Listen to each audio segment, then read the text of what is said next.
bienvenidos a esta nueva emisión de Sin Filtros. Me acompaña nuestra aliada desde Buenos Aires, Karina Mariani, bienvenida. ¿Cómo estás, Ney?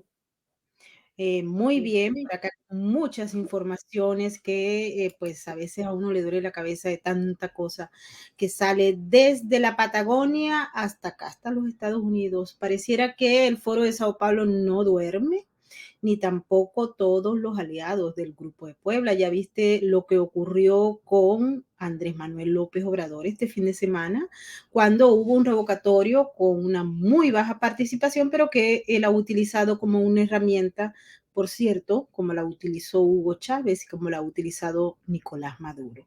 Esto es una herramienta más y la oposición no aprende, Karina, no aprende para nada. Ahí estamos. Sí, yo creo que estamos viendo la reiteración de una forma de hacer oposición que viene siendo funcional como si no hubiéramos aprendido de Venezuela, como si no hubiéramos aprendido de Colombia, como si no hubiéramos aprendido de Argentina. Esto es un fenómeno que poca gente lo sabe, se está repitiendo también en Uruguay, que en algunos lugares se piensa que es como un bastión de la libertad, pues no. Y bueno, los resultados de Chile los tenemos a la vista. Hay que ver cómo se configura todo eso, ¿no? Esta serie de elecciones o plebiscitos o esta forma de plebiscitar que tiene la izquierda que finalmente, digamos, dice lo que ellos quieren, aún con una participación menor al 20%. Así es, y bueno, se nos acerca el problema de Colombia, que tenemos que tratarlo con sumo hilo, al igual que el de Brasil, porque ya se está haciendo promoción, por cierto, en los medios del régimen en Venezuela y en otros lugares, como por ejemplo en Telesur, lo que viene. Diosdado Cabello le cuenta los días a Iván Duque, al presidente colombiano, y bueno, están listos para darle la bienvenida a Petro. Ojalá y el pueblo colombiano aprenda. Pero hoy, antes de empezar con nuestra conversación y con nuestro invitado especial, Karina, vamos a darle la bienvenida a todas aquellas personas que a esta hora nos acompañan desde nuestras diversas plataformas. Un gran saludo a la gente que nos está acompañando desde YouMaker. Un saludo grande a todos y gracias por la suscripción, al igual que por las otras plataformas donde tenemos Sin Filtros para ustedes. Un gran saludo también a nuestros moderadores, a Migdalia Chirinos, a Tamaris López, a Nesta Lontán, a Loli Espinosa y a Camino. Muchísimas gracias por acompañarnos siempre en la moderación de los comentarios. Y ahora sí tenemos un invitado especial. Se trata del eurodiputado de Vox, Germán Terch. Muchísimas gracias por estar con nosotros. Buenas, ¿qué tal estáis? Pues aquí analizando. Así es, analizando el panorama porque pareciera que la izquierda está avanzando. Este foro de Sao Paulo no tiene fronteras. Estamos viendo, por ejemplo, hoy en Caracas, Germán, no sé si tuviste oportunidad de ver el congreso que está dándose antifascista por los 20 años de aquel día maravilloso, 11 de abril del 2002, cuando todos los venezolanos, yo estaba ahí, salimos a la calle y bueno, entre gritos y melodías sacamos a Chávez, pero volvió en muy poco tiempo. Así que, ¿cómo ves? Sabemos que estás en América Latina y, por cierto, muy cerca de Karina, en Buenos Aires. Sí, bueno, pues lo de Caracas, qué decir, pues bueno, fue aquella esperanza de unos hombres, una gente valiente que intentó evitarles, ahorrarles a los venezolanos una tragedia infinita que se ha venido, que volvió y que ha sido implacable. 20 años, dos décadas de monstruoso régimen, hubiera sido evitable, tan innecesario, un régimen tan cruel, tan brutal, tan necio, por otro lado, y tan perverso.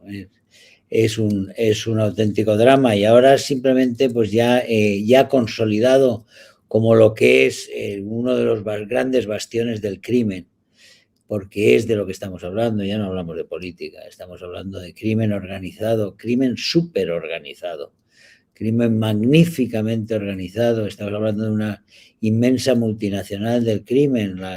Lo que fue la Internacional Comunista se ha mudado, se ha tuneado tras mutado en una gran multinacional del crimen ideologizado.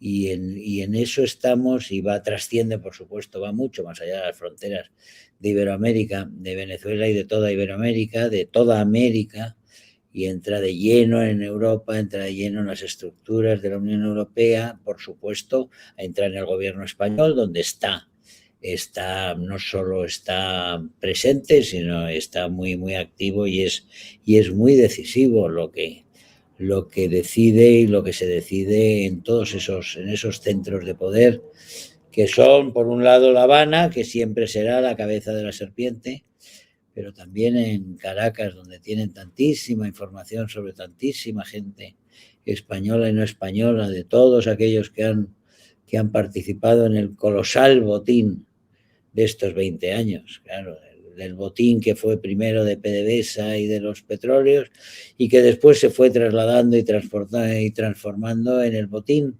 del oro blanco, que es la cocaína, y de todo lo que son los cárteles que funcionan a partir de Venezuela, las FARC, el ELN, los cárteles mexicanos,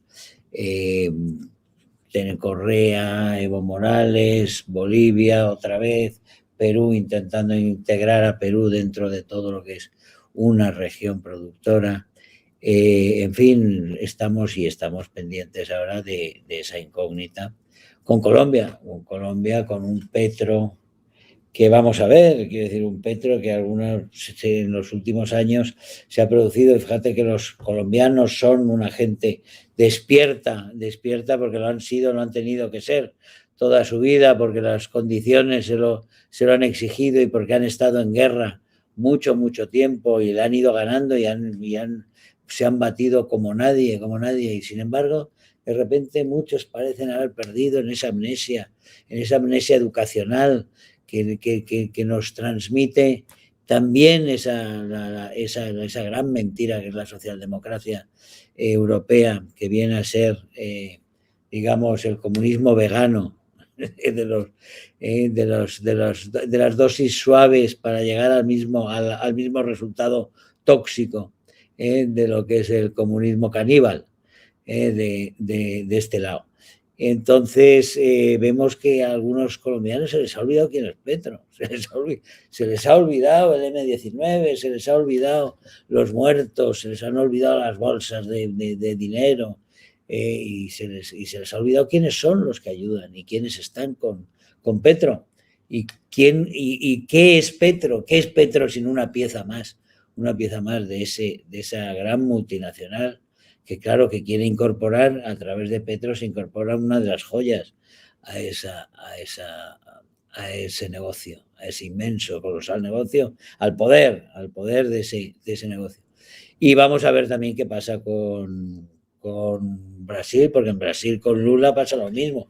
¿Quién es Lula? Un ladrón archicondenado por todos los lados, con un hijo por ahí que anda como los hijos de Castro y de Chávez, ¿no? Con unas cuentas multimillonarias. Era un analfabeto que no sabía, que daba de comer a unas fieras, creo, en un zoológico de provincias por ahí en Estados Unidos. Y resulta que es un multimillonario. En fin, hay tantas figuras que son perfectamente grotescas. Que ahora de repente vuelva Lula como el salvador en Brasil y que realmente pretendan que esa historia cuaje y que quizá logren que cuaje encima. Eso es tenebroso, pero es casi cómico, Después también pasan cosas buenas, O sea, no todo lo que está pasando es malo y estamos viendo cómo hay mucha gente que despierta. Estamos viendo cómo hay movimientos.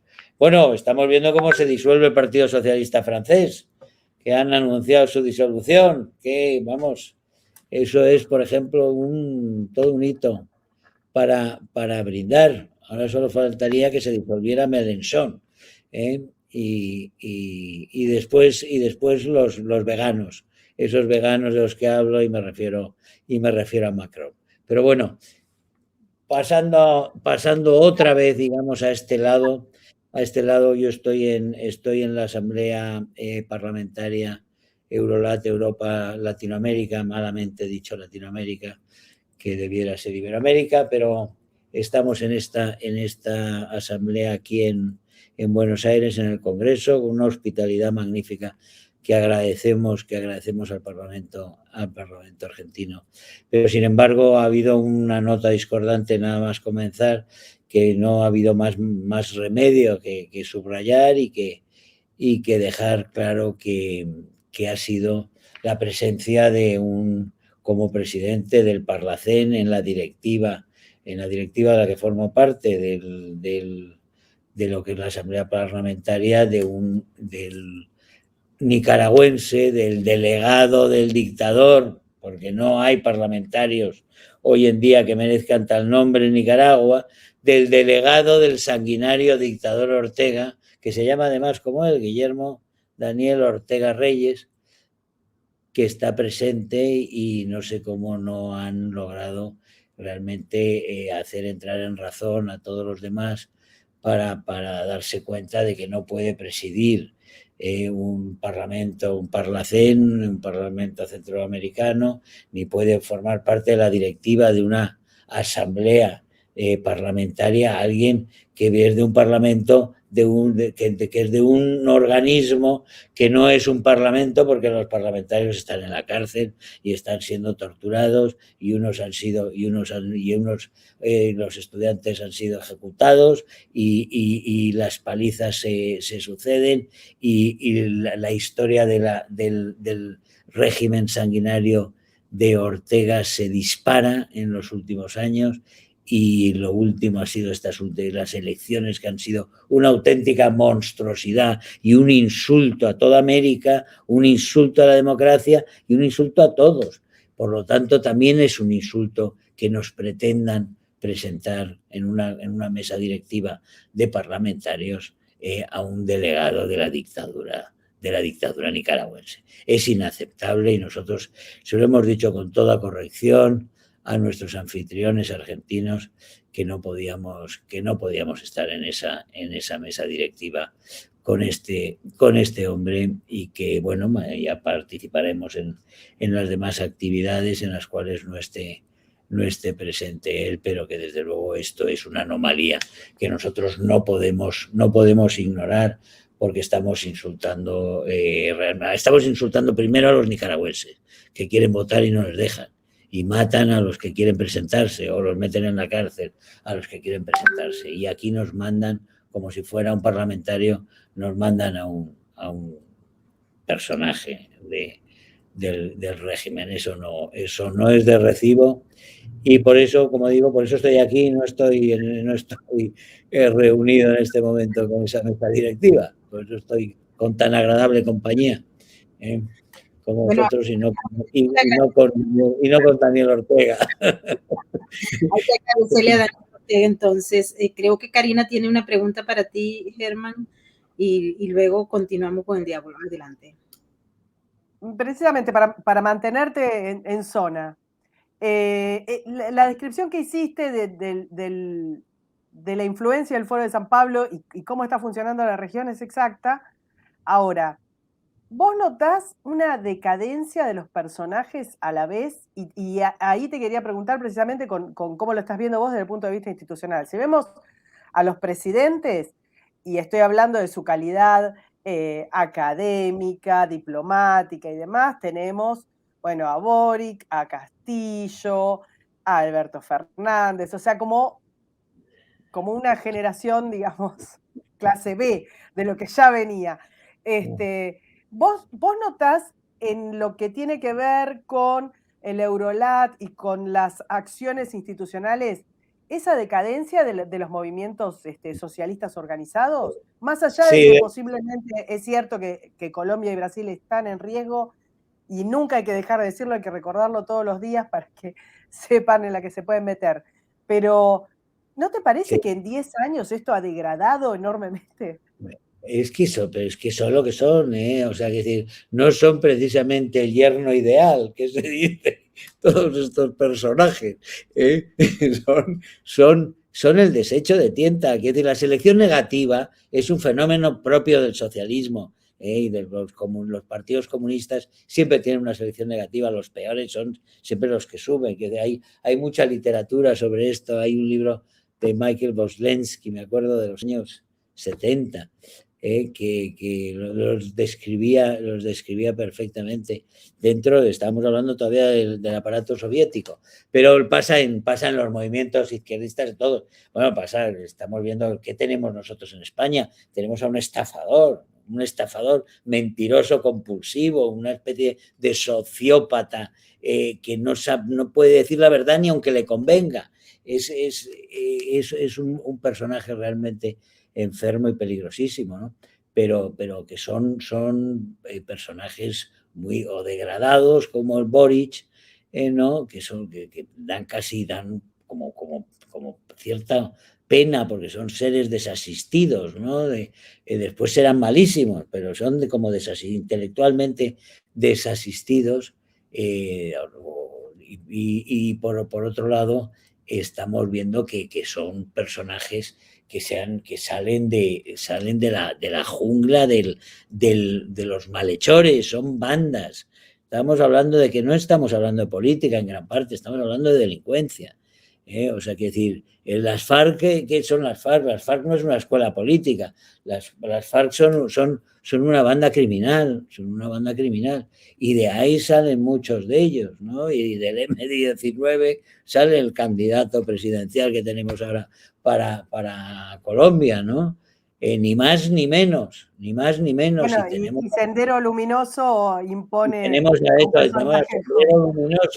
al sombrero luminoso en Perú, ¿no? Que realmente pues tiene unas posibilidades limitadísimas. Y bueno, yo creo que ahí lo que se está produciendo, la alternativa es el caos también, porque también hay un elemento cubano que intenta controlar. Quizá lo único que realmente ahí tiene vigor y tiene músculo intelectual es el mal, es el mal de los servicios de información y de lo que es todo las redes de los servicios de información cubanos y de los servicios secretos que controlan ese foro de Sao Paulo, que están, por supuesto, controlan al aparato venezolano entero, que están infiltrados, que están infiltrados en Ecuador, pero que están en todas partes prácticamente. Y esos sí que tienen capacidad profesional en el peor sentido de la palabra, pero son profesionales de verdad. Pero los políticos que ponen y que quitan en los diferentes sitios son personajes, son desecho de tienta, que decimos en el ambiente taurino, ¿no? O sea, sí, y en ese sentido te quería consultar. Nosotros tuvimos la semana pasada, justamente coincidiendo con la visita de Boric a Argentina, un incidente diplomático, para decirlo de alguna manera, porque varios miembros del gobierno chileno dieron por bueno el reclamo indigenista, del indigenismo separatista, que tiene que ver tanto con Argentina como con Chile. Hicieron una especie de mapa que iba digamos, el centro de Argentina, atravesaba del Atlántico al Pacífico, también agarrando obviamente gran parte de Chile. Esto es un reclamo indigenista de hace un montón de tiempo, con bandas organizadas que se autoperciben y con eso van obteniendo privilegios. Pero lo grave de esto, lo que no había pasado, es que la ministra del Interior, el viceministro del Interior dijo que además lo quería llevar a, digamos, como si fuera una disputa soberana, como entre dos países, ¿entendés? Reconociendo, como dando por bueno el reclamo y la canciller. Entonces, en todo eso, ni Boric ni Alberto Fernández pudieron hacer nada, quedaron dibujados, viste cómo son, ninguno de los dos podía decir nada, y mientras tanto avanza. Ese tipo de cosas que nosotros decimos, bueno, no pueden pasar, no van a pasar, pero la semana pasada los tuvimos, porque lo que vos decís es tal cual, tenés personajes arriba que son intrascendentes en el mejor de los casos, pero abajo el movimiento, digamos, los objetivos del Foro de San Pablo se siguen cumpliendo tal cual. Se sigue cumpliendo, la hoja de ruta funciona y avanza sin duda porque es una cuestión cultural, y mientras nosotros no tengamos enfrente todo el vigor y todo el músculo para hacerle frente moral e intelectualmente y culturalmente, ellos seguirán avanzando con esas mentiras, pero mentiras que se van confirmando, que se van realizando en el tiempo con la educación, con la formación y con el discurso, con la narrativa, como dicen ahora. Tenemos la cuestión, ahí hay una cuestión que parece cómica y otra cuestión que es gravísima y que es muy seria. La grave es seria, porque ahí hay un proyecto, es el proyecto de destrucción de las repúblicas. Es decir, hay un proyecto que va más allá del indigenismo normal, es decir, es la voladura de las repúblicas iberoamericanas, el romper estas fronteras y crear una especie de regiones culturales percibidas o autopercibidas, de los mapuches y de las zonas, por ejemplo, se están viendo muy bien la propuesta de la salida al mar para Bolivia en Perú.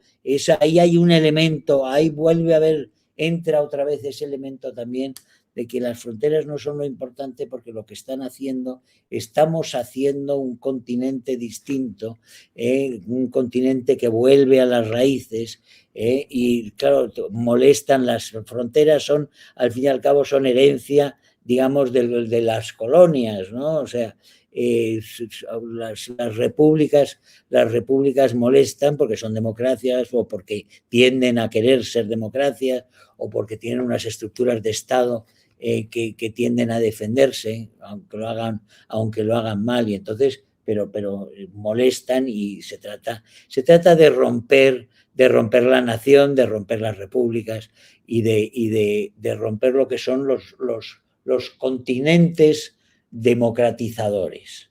Y entonces ahí se crean esa especie de, como tú lo has dicho muy bien, dice, o sea, autoperciben. Aquí todo, claro, cuando se pasa a la autopercepción, claro, cuando la autopercepción genera derecho, entonces se ha destruido el derecho, y se ha destruido la nación, y se ha destruido el Estado, y entonces realmente es la ley del más fuerte, es la ley de ellos. Hay otro aspecto, Germán, pero dispuestos a utilizar la violencia. Por otro lado, tiene una cosa cómica todo esto, que es que estos aprendices de brujos, por decirlo de alguna forma, todos estos izquierdistas y comunistas, están utilizando una serie de brebajes y pócimas y juramentos mágicos absolutamente grotescos, pero que una vez puestos en marcha, por supuesto los atropellan a ellos también. Y ese caso que me contabas ahora, claro, el caso de los mapuches en los dos países abajo del cono es absolutamente paradigmático, es ejemplar del disparate. Es ejemplar de disparate, porque es que no tiene ni pies ni cabeza lo que está pasando, y sobre todo ya el grado de violencia que se ejerce, y que se ejerce con una impunidad absolutamente inaudita. O sea, como el terrorismo, supuestamente en principio de baja intensidad, es un terrorismo que campa a sus anchas y que realmente ni siquiera cuando afecta a gente del Estado se atreven a meterle mano, y hay una especie de temor reverencial a todos. Pero esa violencia indígena la tenemos en Bolivia masivamente, los conatos están ahí, lo tenemos en Perú, lo tenemos en tantos sitios, y lo tenemos, por supuesto, en Colombia. En Colombia, ¿qué fueron muchos de las agitaciones? Después sabemos que apagadas por el Foro de Sao Paulo, y vamos, financiadas, programadas, casi tan programadas como aquellos incendios en Chile en aquel octubre trágico que nos han que trajeron a Boric, porque Boric viene de unos incendios de unas estaciones, y después de las estaciones de las iglesias, y después del acoso a los carabineros, y viene de todo ese guión, y ese guión no lo han hecho. Y nos trajeron la constituyente. Claro, y los que trajeron esa constituyente. Muy bien, hay un periodista argentino que le dice la prostituyente, que me parece que está excelentemente. Genial. Hay un aspecto, Germán, que es muy importante destacar, y es que lo que creíamos medianamente seguro, como es, por ejemplo, Ecuador, ayer salió Jorge Glass de la cárcel, se habla de que hay prácticamente una infiltración que estaba allí, pero que durante el gobierno del señor Lenín Moreno, este hombre se mantuvo en la cárcel. Ahora recibe un beneficio en el gobierno de Lazo. Se habla que hay una red criminal, una red de corrupción que está atacando todos los flancos en Ecuador para revertir lo que fue una decisión que muchos latinoamericanos y europeos aplaudieron porque representaba una posibilidad de salvar a Ecuador de las garras del Foro de Sao Paulo, pero pareciera que no es así. Yo siempre he tenido la impresión de que Lasso iba a ser mucho más débil que Lenín Moreno, ¿no? Pese a todo, yo creo que eso se va cumpliendo. Lasso tiene esa enfermedad del centro derecha español, iberoamericano en general, de realmente tener que estar pidiendo perdón a la izquierda continuamente, intentar contentar a todo el mundo, y al final eso te acaba siendo letal, porque te arrollan, te llames Macri o te llames, no quiero ni contar Piñera, el ejemplo de Piñera, qué tristeza para alguien que llega al poder, que llega elegido al poder en un país con unas instituciones intactas y modélicas para la región y para el continente, y que abandona el poder como lo abandona, hecho un país destrozado. Eso ha sido Piñera, y Piñera ha sido, pues por eso, por cobardía, por ganas de agradar, pues por esas enfermedades que hay de falta de convicciones y falta de decisión, y falta de resistencia, pero sobre todo falta de brújula moral.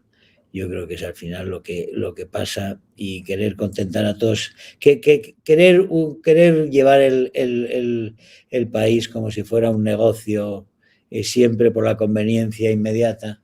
Pues la conveniencia inmediata no te lleva más que a tener pactos absolutamente torticeros, y normalmente pactos que te llevan a muy malas alianzas y que te debilitan permanentemente, y en estos casos de los que estamos hablando ha sido trágico lo que ha pasado. Bueno, en España no pasó otra cosa, con un cínico indolente como era Rajoy, pues Rajoy dejó a España a los pies de los caballos, se fue a emborrachar el día de la moción, y nos dejó allí a la vicepresidenta con su bolso puesto en el sitio del presidente del gobierno, y al día siguiente amanecíamos con un gobierno de comunistas, de filoterroristas, de todo lo peor, y encabezado por un malhechor como es Pedro Sánchez. En ese sentido, creo que hace falta otra opción, y por eso nosotros estamos presentes en Iberoamérica, y queremos estarlo cada vez más con lo que es la opción de Vox. La opción de Vox y del Foro de Madrid es que necesitamos realmente músculo moral, y necesitamos firmeza para hacer frente a estos enemigos. Son enemigos con los que no se trata de negociar, de lo que se trata es de ganarles, porque ellos nos quieren esclavizar. Y si nosotros queremos la libertad, y si nosotros queremos realmente tener unas democracias sólidas, prósperas, sin miedo, y sin chantajes permanentes, tenemos que vencer a esta gente, a estos delincuentes, a esas mafias, a los criminales, a los narcos. Ya sé que es muy difícil y tal, pero no hay que resignar. Y Juan Pablo II, cuando llegó la primera vez a Polonia, nada más ser nombrado, lo primero que les dijo al millón aquel de polacos que se habían reunido, que habían sido aplastados durante 40 años, los habían matado cada vez que habían protestado, y estaban allí creyendo que ese régimen comunista iba a seguir para siempre, y que serían soviéticos los hijos de los hijos de sus hijos de sus hijos.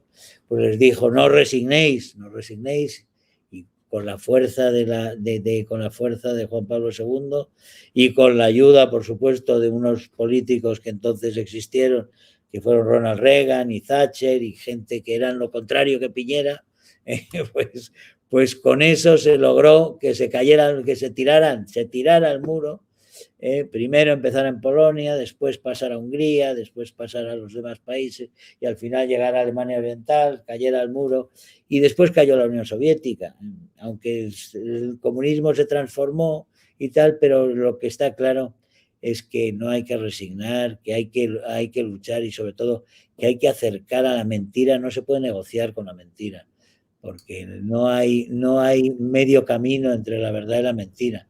La mentira siempre te devora, aunque quiera negociar contigo la mentira te secuestra porque a medio camino entre la verdad y la mentira es mentira pura también. En ese sentido, de lo que se trata es de buscar opciones políticas fuertes, firmes, con la mirada limpia y realmente que quieran ganar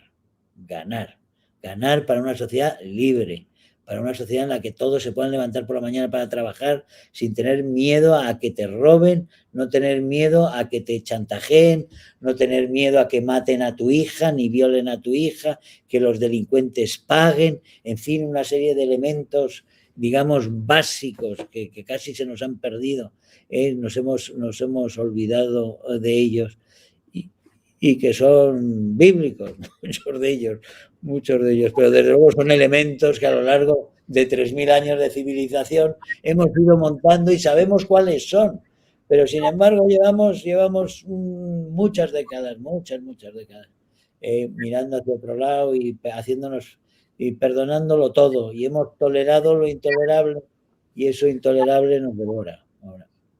A la revancha del socialismo y de la izquierda y del comunismo, pareciera que ha tocado en estos momentos también a Estados Unidos, Germán. Aquí estamos viendo en la medida en que se va desarrollando y que el único relato que en estos momentos toma en cuenta los medios de comunicación es el tema de Ucrania, que quisiera que lo tocaras antes de que nos fuéramos, pero aquí tenemos una corrupción endémica que se está carcomiendo una parte de las élites del poder. El caso de Hunter Biden con Ucrania, con Rusia, con China, pues deja mucho que desear.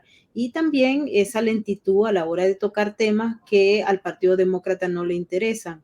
Pero en estos momentos esa luz pareciera que era Estados Unidos se está, por lo menos no es que se está apagando, sino que la quieren apagar los enemigos de la libertad. La quieren apagar. Pero vamos, que la consecuencia del neomarxismo, de toda la escuela de Frankfurt, de toda la penetración que llevamos 70 años, digamos, llevamos con ello ya en efecto, y las generaciones que han ido surgiendo, las élites están todas tomadas, las universidades de élite han producido esta gente, por eso la administración norteamericana y las grandes empresas, las grandes corporaciones, todas ellas están dirigidas en realidad por marxistas. Y como tal actúan. Y yo, sin embargo, que pienso que en Estados Unidos es donde ha comenzado también en gran parte ahora un retorno que puede ser importantísimo y que desde luego se está produciendo en España y se está produciendo en algunos otros países europeos. Y es que se está viendo que ese proyecto de transformación, de destrucción cultural, lo han acelerado tanto que en algunas cuestiones se les ha escapado y no han sabido dosificarlo como sus maestros siempre les han recomendado, y porque de lo que se trataba es de ir poco a poco para no ir asustando a la gente, sino irla acostumbrando a los nuevos códigos. Y sin embargo se han acelerado tanto en los colegios que ha reaccionado, por ejemplo, han reaccionado las madres, han reaccionado las abuelas. La revolución de las abuelas, de alguna forma, es la que se está produciendo, es la que llevó a las elecciones a ese resultado en Virginia que se produjo hace unos meses, y que se está viendo en muchos otros sitios y que probablemente nos lleve en otoño a un gran resultado, salvo que los republicanos, como buena derecha, se quiera hacer a sí mismo las trampas para destruirse o para hacerse la puñeta cuando tiene todas las condiciones para ganar. Y se haría realmente muchísimo daño ella misma, y el riesgo existe. Yo espero que no cuaje. Yo creo que, por ejemplo, nosotros estamos controlándolo bien, pero en diferentes sitios es más complicado, y me refiero, y con esto voy directamente al tema al que aludías, el tema de Rusia. El tema de Rusia para las fuerzas conservadoras es un tema complicado que debería tratarse muy, muy seriamente. Es decir, todos los coqueteos que existen en las fuerzas conservadoras, que por odio al wokismo, que lo tenemos todos, por desprecio a los liberales y a todo lo que la podredumbre liberal ha hecho realmente con la sociedad occidental y con la civilización, y lo que está haciendo. Por despecho con ellos, creer en algún momento, pensar siquiera que el señor Putin puede ser un aliado, es un error político y moral absolutamente catastrófico, y que puede, como digo, puede dañar unas perspectivas magníficas que tiene las fuerzas conservadoras en los países desarrollados, en las sociedades modernas, para ir a empezar, digamos, la derrota de ese neomarxismo que nos lleva dominando todo el siglo XX prácticamente, desde los años 30, y que desde los años 70, digamos, es hegemónico.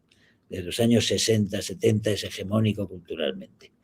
Ese es derrotable, y la reacción de las fuerzas naturales de las sociedades en contra de esas élites que son las que sostienen esas posiciones neomarxistas está cuajando en muchos sitios, y está cuajando para bien, y se están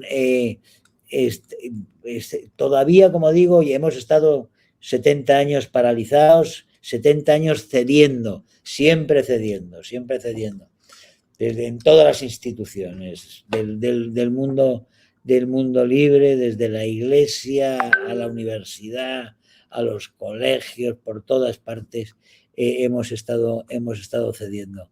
Sin embargo, ahora hay esa reacción, ahora se puede hacer, cada día hay más gente que entiende el valor de la persona, entiende el valor del individuo real, quiere decir que vuelve a coger fuerza, los valores que van mucho más allá del sentimentalismo absolutamente mentecato y mantecoso de la izquierda, ¿no?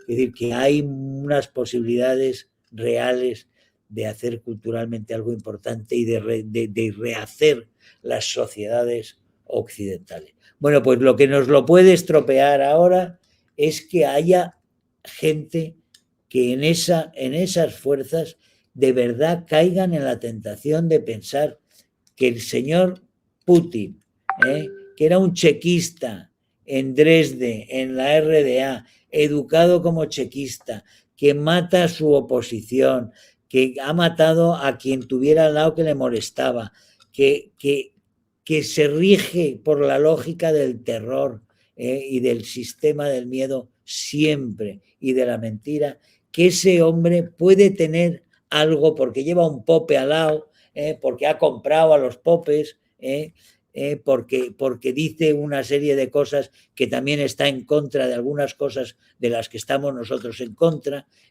que por eso es un aliado nuestro, que ese enemigo de nuestros enemigos es nuestro amigo. Ese enemigo de nuestros enemigos no es ni mucho menos nuestro amigo, es uno de nuestros peores enemigos. Y hay que tenerlo muy, muy claro. Y si no, vamos a cometer errores muy graves. Muy graves. Adelante, Karina, con tu pregunta.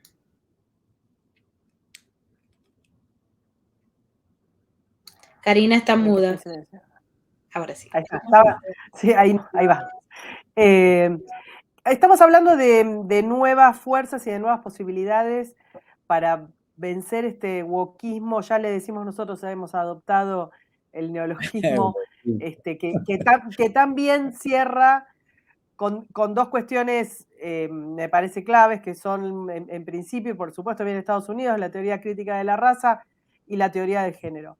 Es cierto, hay mucho movimiento contra eso porque han sobreactuado, el caso de Disney, el caso de los deportes y los atletas trans. O sea, la sobreactuación ha hecho que claramente hubiera una reacción.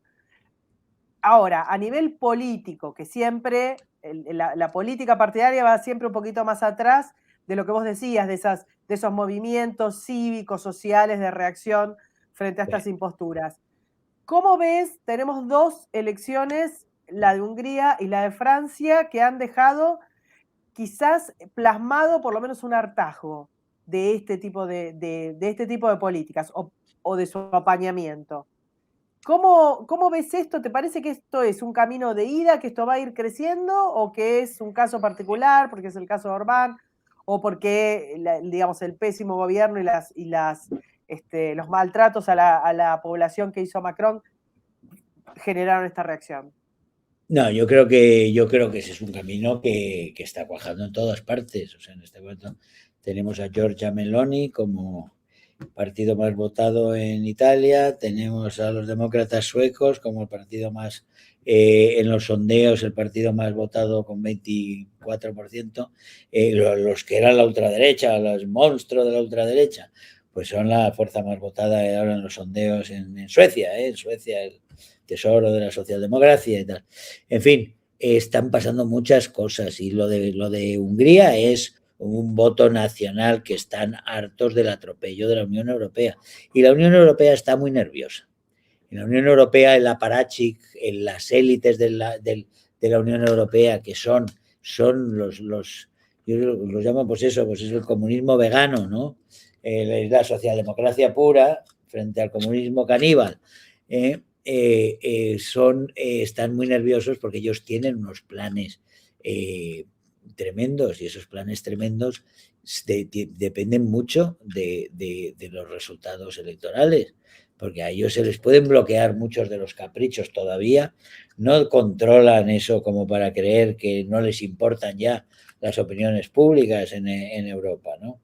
Y en ese sentido, los planes de la Unión Europea, que son planes leninistas, o sea, pero el plan, o sea, lo que es el Pacto Verde o la reforma o la conferencia del futuro de Europa, pero sobre todo el Pacto Verde, es un monstruoso proyecto de ingeniería social, de planificación y de injerencia en todos los resquicios de la vida humana, en la familia, en el municipio, en las relaciones interpersonales, en las relaciones, en todo tipo de encuentros humanos, en los colegios, en la educación, en la agricultura, en el proceso, en el consumo, en los anuncios, en la percepción, en la información. Un control absoluto, una injerencia estatal permanente, un gasto económico brutal de una maquinaria que va generando reglamentos y te va imponiendo reglamentos que ocupan y lo van copando y lo van cerrando todo. Eso es la Unión Europea, eso es la élite, ese es el ideal y el proyecto de la Unión Europea, eso es Macron. Y el que se queje, porras, porque después utilizan a la policía pues como la utilizan los peores, ¿no? Cuando tienen que hacerlo. Ahora nosotros estamos viendo en España cómo han detenido en España, donde tenemos a unas ministras que están acusadas públicamente de tener millones de euros en paraísos fiscales, etcétera, y no pasa absolutamente nada, donde tenemos una fiscal general que es la novia del abogado de todos los narcos iberoamericanos, que tenemos unas condiciones absolutamente, como digo, pero aterradoras, y resulta que la Guardia Civil la manda el gobierno a detener a un enajenado que escribe unos tweets sin sentido y que cita una vez a Hitler y tal, y dice que es política contra el odio, y le hacen lo filman como si hubieran detenido a Mesrin o vete a saber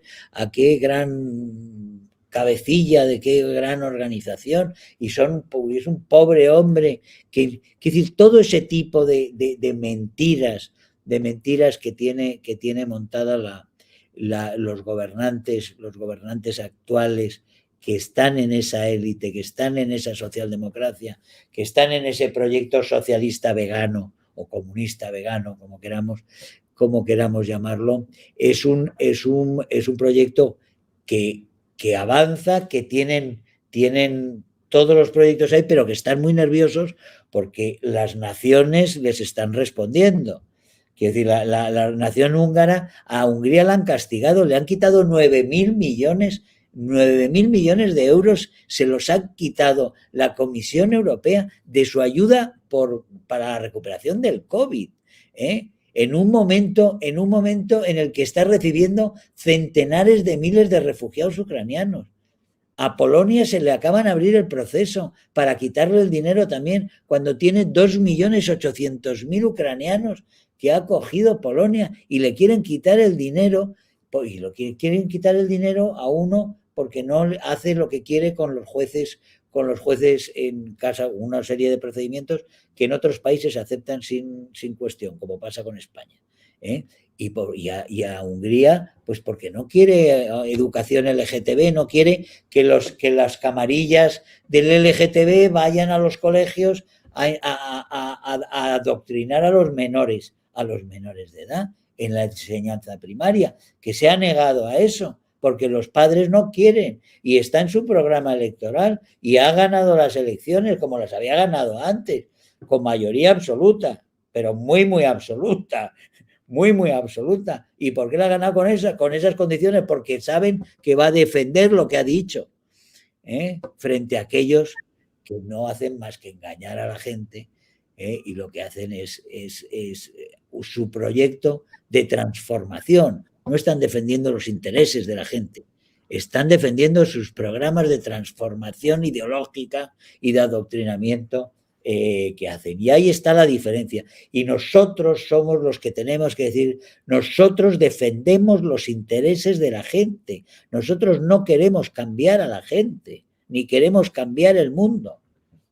Nosotros queremos desarrollar que cada vez los intereses de la gente estén mejor representados y que la gente viva mejor, viva más, mejor y con más calidad y con mejores condiciones. Eso es para lo que somos responsables. Y nosotros no queremos cambiar, no queremos hacer las transformaciones que pretenden todos estos en su proyecto delirante, ideológico, de prepotencia infinita que tienen, inventándose, por supuesto, inventándose pretextos e inventándose fenómenos para acelerar sus asuntos y para hacer las cosas que quieran. Véase la catástrofe climática, que todos los años nos dicen que el año que viene estamos muertos, porque tienen que acelerar, y va a ser más grave, es más urgente que entonces. Claro, hace 40 años ya habían dicho que para el año 2000 no existía no sé qué y tal, sigue existiendo, no pasa nada, ¿no? El señor Gore, los augurios del señor Gore, que se ha vuelto un multimillonario con todos sus asuntos, pero todos dicen que va a aumentar el nivel del agua exponencialmente de una forma brutal, pero todos se compran una casa en la costa, a pocos metros del agua. Y se compran unos casoplones impresionantes, de decenas de millones de dólares, justo al lado del agua, que supuestamente las van a inundar de inmediato si se cumplen los augurios con los cuales se hacen ricos y consiguen esas casas. En fin, estamos ante una gran estafa política y de mucha gente, pero estamos también ante la necesidad de los seres humanos y de las sociedades y de las naciones de resistir, y yo creo que algunas están mostrando que tienen ese músculo de autodefensa, y eso es lo que nosotros tenemos que movilizar y ejercitar el músculo de autodefensa de las naciones para la libertad y la democracia, y contra estas élites que son totalitarias, son tan totalitarias como Lenin o Pol Pot. Así es, mira, hay un aspecto importante que ha surgido luego de todo este proceso de sanciones que se le han aplicado a Rusia por su invasión a Ucrania. Y es el hecho de la dependencia en asuntos derivados de la energía. Y así vemos como, por ejemplo, en Alemania, la Comunidad Europea, no todos están de acuerdo, pero pareciera que hay como una especie de aplanadora y aquel que no esté de acuerdo le cae pues el San Quintín. Quisiera que nos explicaras por qué todo esto, hay algunas acciones que se están revirtiendo en contra de Europa y particularmente en contra de los ciudadanos que tienen que pagar más por los servicios que pues si estuvieran antes con el tema de Rusia. Y algo muy importante, muchos dicen que este aspecto de la energía verde se está imponiendo en algunos lugares a pesar del costo que tiene y de la incapacidad que existe para que se cubra por lo menos todas las necesidades actuales.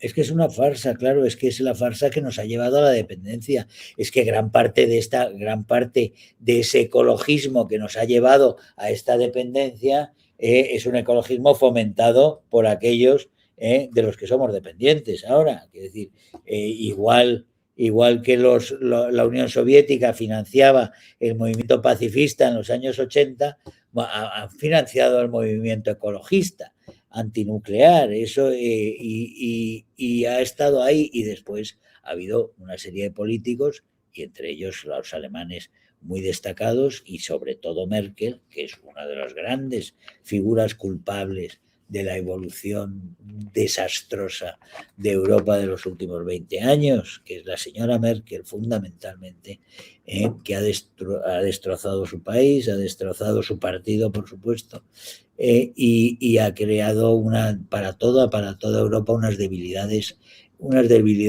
colosales, colosales. Y eso ha sido la señora Merkel con esa santa laica que nos presentaban por todas partes y que prácticamente era imposible criticar, porque si la criticabas en Alemania estabas liquidado, estabas fuera de los circuitos. Yo solo quiero recordar a Rolf-Dieter Schifferle, siempre lo recuerdo. Lo recordaba en el artículo que publiqué hoy, en la Gaceta, La Iberosfera, precisamente sobre Alemania y la culpa actual de Alemania, que Rolf-Dieter Schifferle escribió, Finis Germaniae, un libro que era un libro de añoranza de la nación, de cómo la nación había sido debilitada y destruida por los gobernantes en las últimas décadas.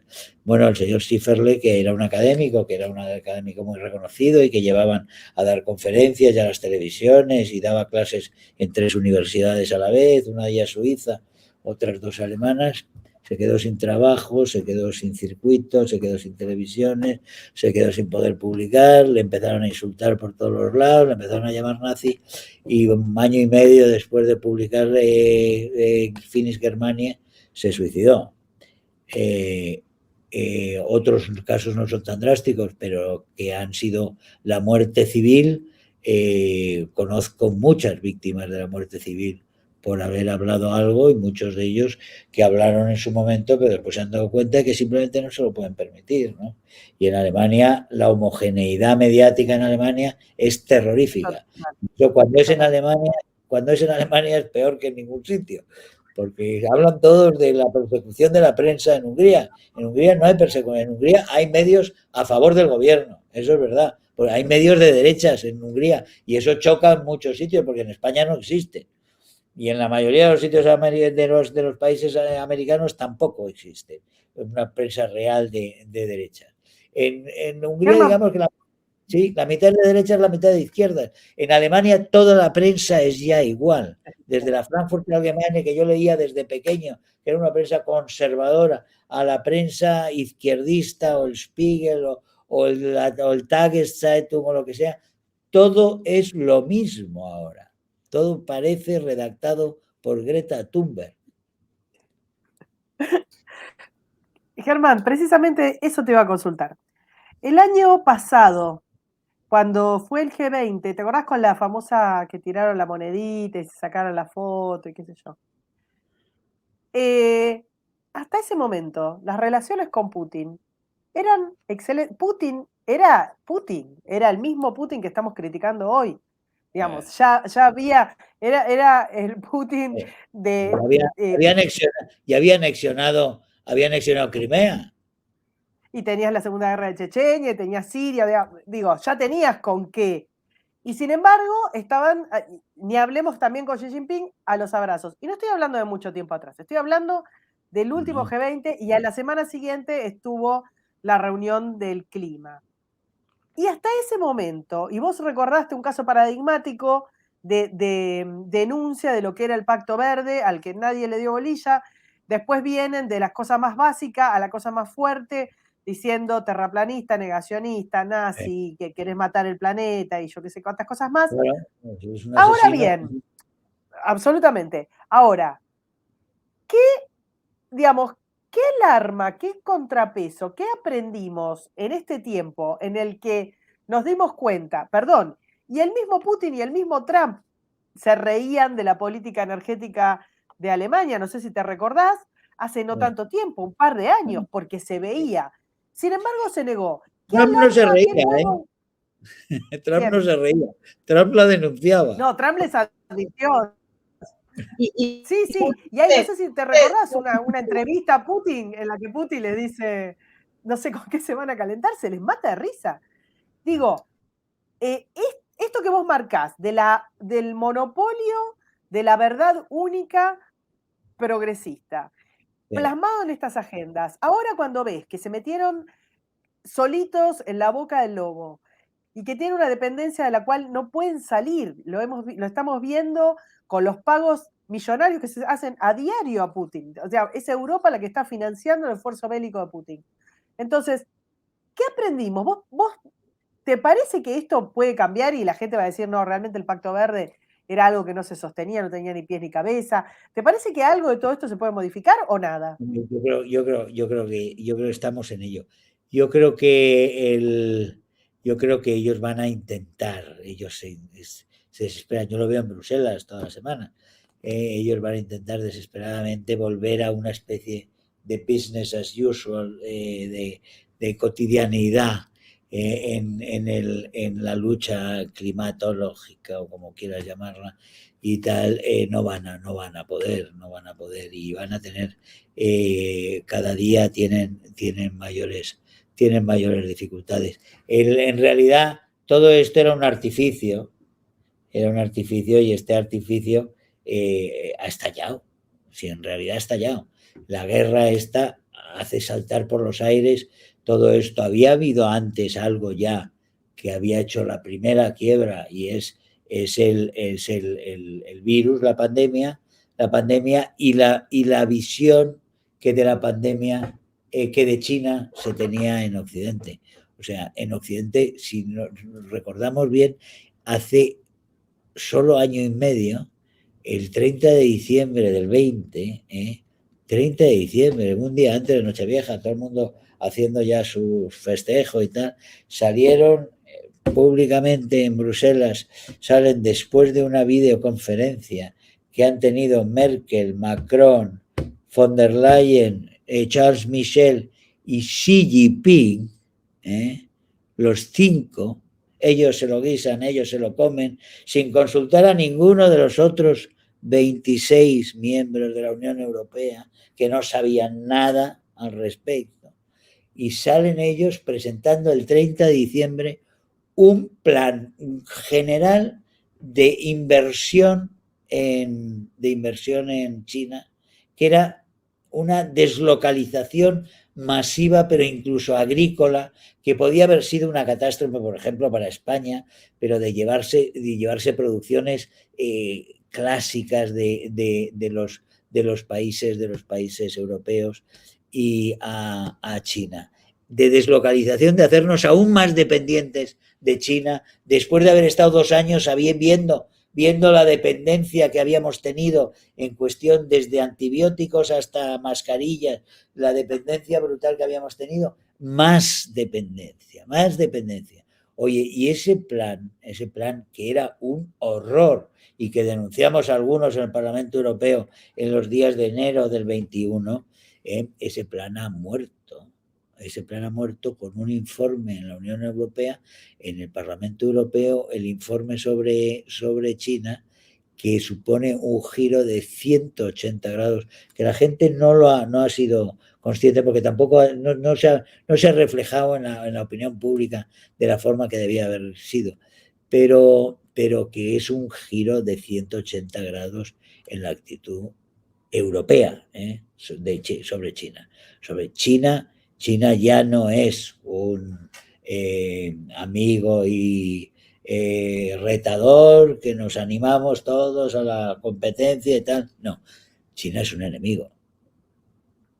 China es un enemigo. En gran parte de ese informe muy gordo, no, es un enemigo que pone en peligro nuestras libertades y que pone en peligro las condiciones básicas de nuestra vida, contra el cual necesitamos articular mecanismos que no hemos tenido y que hemos tenido dormidos y que hemos estado ignorando realidades peligrosísimas para nuestra integridad y para nuestra libertad. En ese sentido, han pasado cosas, está estallando la ficción de la socialdemocracia o del comunismo vegano y yo creo que lo que está habiendo es esos movimientos de resistencia respecto a esto. Que por supuesto que va a haber mareas de desinformación por todas partes y que van a intentar reconvertir todo esto en otra cosa, etcétera, etcétera. Pero ahí está la labor de estar encima, de buscar realmente con solidez y sobre todo llamar a la gente a no tener miedo. Porque el recurso al miedo es muy propio de todos ellos, desde el guerrillero al burócrata de Bruselas. O sea, no creas que hay mucha diferencia en eso de amenazar con el infierno o amenazar con el fin del mundo. Eso lo hacen, o amenazar con pegarte un tiro. Eso lo hacen todos. Por eso digo que lo necesario es eso de no resignarse, pero sobre todo también no tengamos miedo. O sea, no tengamos miedo. El mundo es tan peligroso que no se puede tener miedo. Así es, el miedo paraliza, el miedo lo están induciendo y usted tiene que levantar, abrir los ojos y saber que están manipulando o que lo quieren manipular. Muchísimas gracias, Germán, por haber estado con nosotros en Sin Filtro. Un placer, como siempre. Karina, Maybor, un placer. Y un placer para nosotros tenerte. Bueno, Karina, te quedaste así con muchas preguntas, igual yo, pero bueno, vamos a invitar nuevamente a Germán para que esté con nosotros y siga comentándonos, porque él siempre es uno de estos invitados que habla y está dejando un mensaje. Da ganas de sacarle el jugo, sí, de preguntarle muchas más cosas.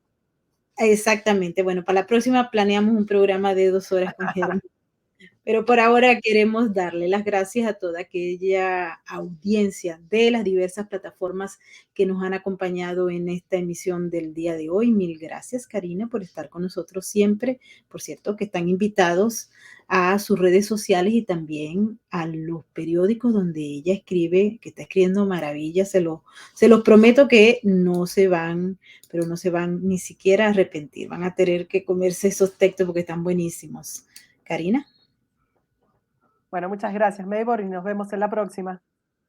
Así es, nos vemos. Mil gracias a nuestros moderadores y recuerden que Sin Filtros forma parte de la red de embajadores de la RAC. Por eso apoyamos todos los programas que ellos tienen, no solamente en Venezuela, sino también en Ucrania, en Polonia, donde hemos visto personalmente el trabajo maravilloso que están haciendo junto con las ONG que trabajan a favor de los animales. Así que los dejamos con el mensaje de la RAC y nos vemos en la próxima oportunidad. Mil gracias a nuestras llaves. Imagina que estás completamente solo e indefenso y que tienes que sobrevivir en las calles de uno de los países más violentos del mundo.